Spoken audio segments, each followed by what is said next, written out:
Drug primer so pa ta policijska pooblastila pa sledenje državljanov, kjer je tudi jasno. Mi smo še pred 2 mesecema vsi samo gledali na Kitajsko in se čudili, kakšno digitalno diktaturo tam vzpostavljajo. Niti v najbolj norih sanjah si ne bi kdo predstavljal, da to lahko čez noč pride k nam. Zdaj je dovolj globoka kriza, ljudi ste prestrašili, iz zdravstvene krize na sosednjem odboru delate varnostno krizo, govorite o strašilih, ki hodijo okrog, o kriminalu, ki se dogaja, čeprav so ulice prazne in nikjer nikogar ni.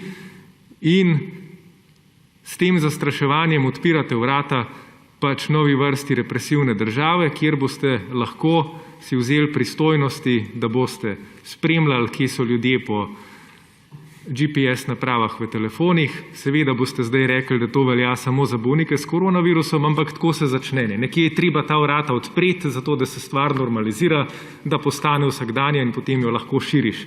Širite pristojnosti policije, boste spet rekli, ja, saj to počnemo samo z namenom omejevanja epidemije in začasno. Ne, pač vi to počnete zato, da nas navajate na novo normalnost.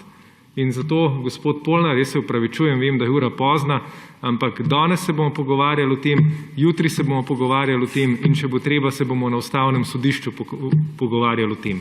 Mi ne bomo dopustili, in tukaj si je cela opozicija enotna, da vi izkoristite to krizo zato, da iz nje pripeljete državljane v neko drugo policijsko državo.